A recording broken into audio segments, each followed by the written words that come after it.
الحمد لله رب العالمين والصلاة والسلام على أشرف الأنبياء والمرسلين وعلى آله وصحبه أجمعين. أما بعد، أوصيكم ونفسي بتقوى الله تعالى. Ndugu Waislamu, nawahusieni pamoja na kuihusia nafsi yangu katika kumcha Mwenyezi Mungu Subhanahu wa Ta'ala. Kwani wajapata waja wa Mwenyezi Mungu kuhusiana jambo lililo bora kabisa kuliko hili la kumcha Mwenyezi Mungu Subhanahu wa Ta'ala.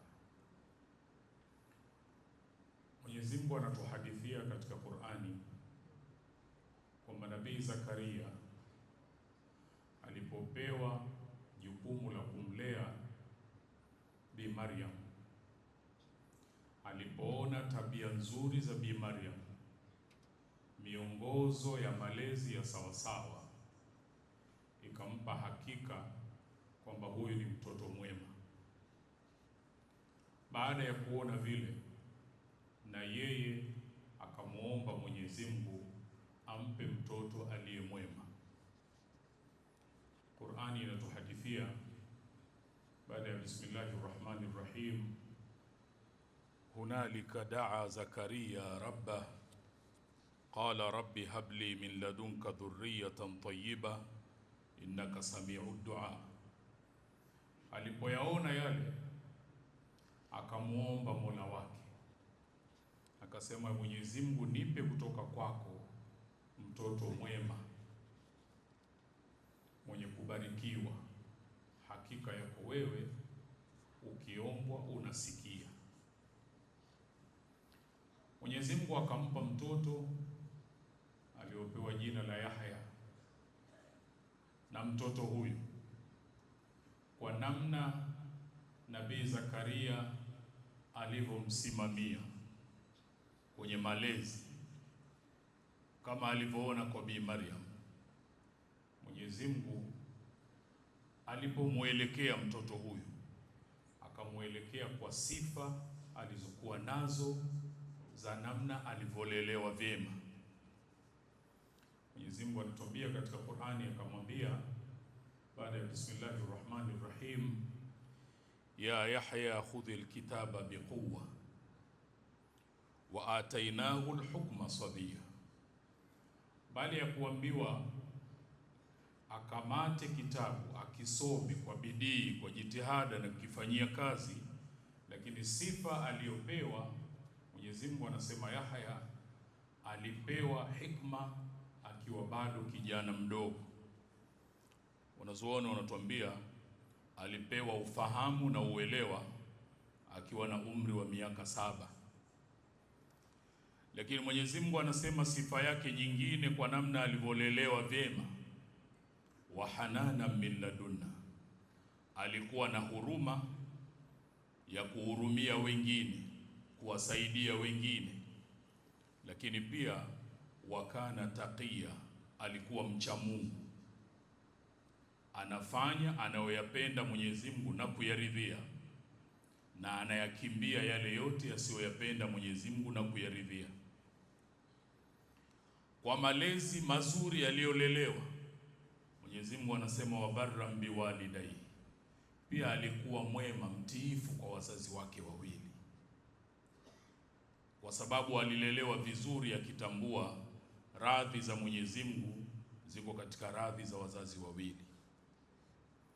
Na sifa nyingine Mwenyezi Mungu anasema walam yakun jabbaran asiya, hakuwa mtu mwenye kibri, hakuwa mtu anayekwenda kinyume na anayoyapenda Mwenyezi Mungu na kuyaridhia. Qur'ani inatufunza kwamba Nabii Zakaria alipoomba apewe mtoto mwema, na yeye mwenyewe alijiandaa kumtayarisha na kumtengeneza mtoto yule aje kuwa mwema. Na ndiyo maana kwa maandalizi aliyoyafanya Mwenyezi Mungu, wakati anamkabidhi jukumu Nabii Yahya, anamtaja kwa sifa nzuri za malezi yaliyo sawasawa. Mwenyezi Mungu katika Qur'ani anatueleza kuwa amemuhusia mwanadamu kwa wazazi wake wawili kuwatendea wema.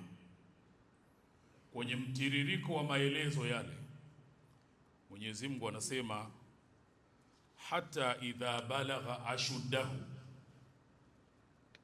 mpaka mwanadamu huyo anapofikia ule umri wa kujitambua kisawa sawa. Wanazuoni wengine wamesema miaka 33, wengine wakasema 18. Kisha mbele anasema wabalagha 40 sanata, akifikisha umri wa miaka 40. Qala rabbi, anamuomba Mungu, anasema Mola wangu, auzi'ni an ashkura ni'mataka allati an'amta alayya, niwezeshe mimi niweze kushukuru neema ulioneemesha kwangu, wa ala walidayya, na neema ulioneemesha kwa wazazi wangu, kwa sababu lau kama sikuwaneemesha wazazi wangu wakanilea kisawa sawa, nisingeweza kutambua neema ambayo wewe umeneemesha kwangu. Niwezeshe kushukuru, lakini uniwezeshe wa an a'mala salihan tardah, na niweze kutenda matendo yaliyo mazuri ambayo wewe Mola wangu unayaridhia. Wa aslih li fi dhurriyyati, na nijalie na mimi vile vile kizazi changu wawe watoto wema. Inni tubtu ilaik, mimi nimetubu kwako kwa yote niliyoyafanya ya madhambi, na tubu kwako Mola wangu. Wa inni minal muslimin, na mimi ni katika wenye kunyenyekea na kutii kwako wewe. Maneno haya wanatuambia wanazuoni ni mwongozo kwa yoyote ambaye ametimiza umri wa miaka 40 afanye upya kuleta toba na kujitegemeza kwa Mwenyezi Mungu. Lakini kama hiyo haitoshi, jambo la kuzingatia, kama hakukuwa na malezi mazuri ya sawasawa, huyu sio miaka 40, anaweza kufika 70 na 80 asikumbuke haya, asirudi kwa Mwenyezi Mungu kutambua kuna neema kaneemeshwa. Kwa hiyo jambo kubwa na la msingi ni kuandaa watoto wetu kwa malezi yaliyo mazuri, ili tukizungumza nao yale anayoyapenda Mungu na kuyaridhia, tusikilizane na tuweze kuelewana. Mwenyezi Mungu atujalie tuwe miongoni mwa waja wake walio wema, wanaosikiliza maneno na wakafuata yaliyokuwa mazuri. Wallahu subhanahu wa ta'ala yaqul wa idha qara'ta al-Qur'ana fasta'idh billahi minash shaitanir rajim. A'udhu billahi minash shaitanir rajim. Bismillahir rahmanir rahim.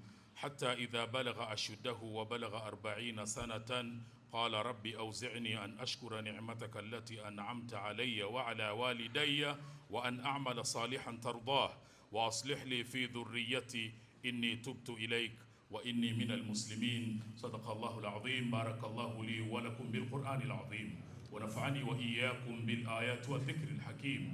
أقول قولي هذا استغفر الله العظيم لي ولكم فاستغفروه إنه هو الغفور الرحيم وهو البر الكريم.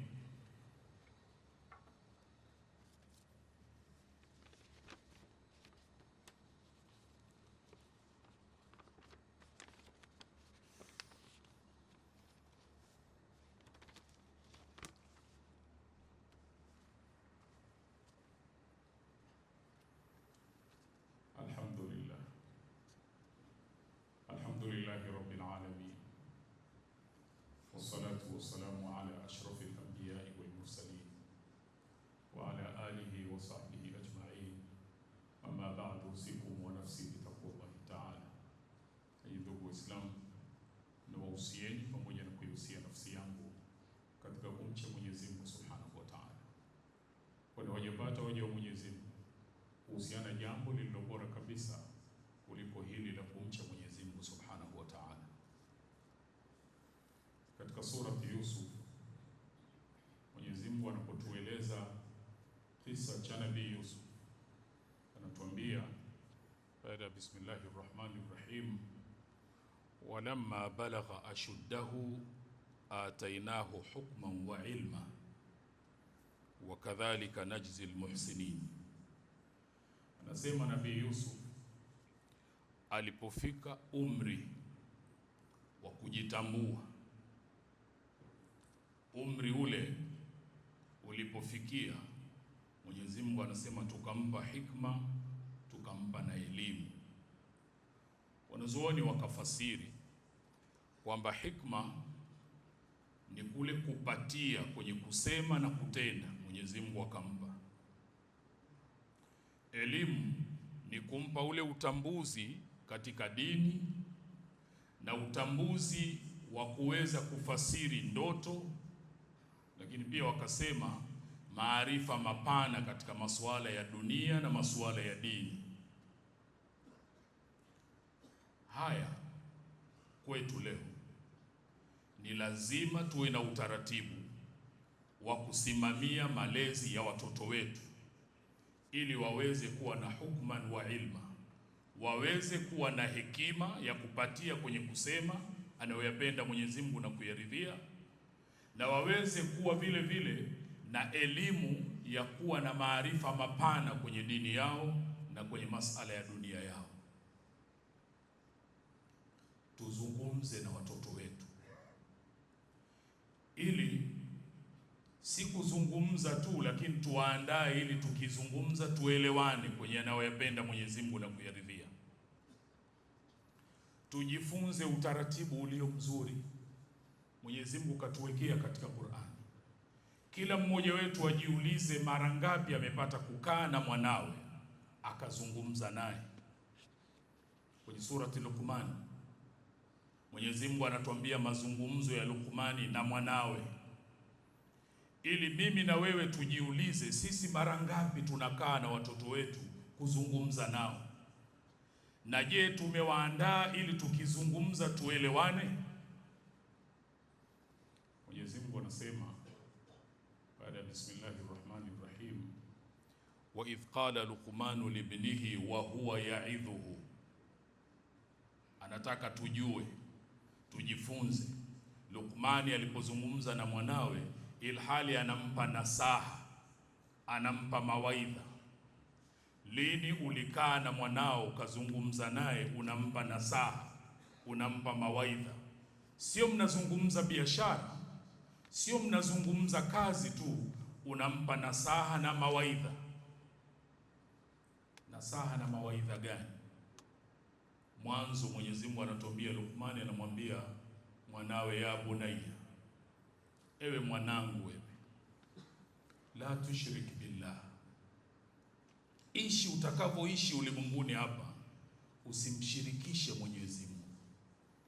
Inna shirka la dhulmun adhim, sababu kumshirikisha Mwenyezi Mungu ni dhulma kubwa. Lini ulikaa na mwanao ukampa maneno haya na saa hizi? Anamwambia, ya bunayya, mwanangu, innaha intaku mithqala habatin min khardalin, maasi yawe yatakavyokuwa, hata ikiwa hiyo dhambi ni ndogo kiasi gani, mfano wa mbegu ya khardal, fatakum fi sakhratin, kisha dhambi hiyo ikawa iko katikati ya jiwe, kati ya jabali imefichwa, au fi samawati, au katika mbingu, au fil ardhi, au chini ya ardhi, ndani ya tumbo la ardhi imefichwa dhambi hiyo, yati biha Allah, Mwenyezi Mungu ataileta iwe wazi, iwe hadharani. Anampa nasaha akimbie madhambi, asiyazoee, asijiaminishe maadamu ukifanya siri hakuoni mtu itakuwa sawa, hata yakifichwa namna gani. Yati biha Allah, Mwenyezi Mungu ataleta iwe dhahir. Inna Allaha latifun khabir, Mwenyezi Mungu ni mpole kwa waja wake na ana habari juu ya yote wanayoyafanya. Ya bunayya, mwanangu, aqimis sala, simamisha sala. Mara ngapi umekaa na mwanao huku unampa nasaha na mawaidha kama Luqman? Aqimis sala, simamisha sala. Wa'mur bil ma'ruf, na amrisha mambo mema. Wanha anil munkari, na jiepushe na mambo mabaya. Katika kufanya kazi hii, kuamrisha wengine mema na kuwakataza mabaya, sio kazi nyepesi. Kwa hivyo anamwambia mwanawe, wasbir ala ma asabaka, kuwa na subira kwenye yale maudhi atakayokupata. watu wataona mpango wao wa wizi umekamilika. Unatakiwa wewe tu kushiriki. Kisha wewe unawaambia hapana, hatuwezi kumuibia mwajiri wetu, hapana, hatuwezi kufanya hivi.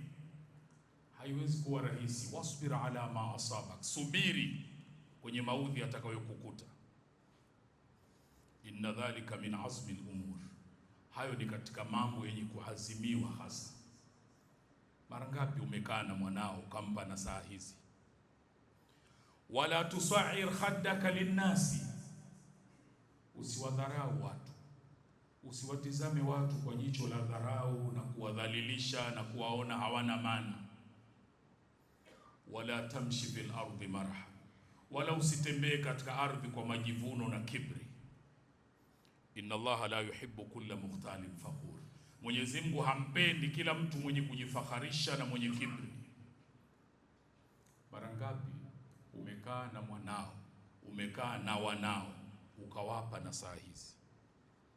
Waqsid fi mashik, ukitembea, Luqman anamwambia mwanawe, usitembee haraka sana wala usitembee taratibu sana, jitahidi uwe unakwenda kati kwa kati.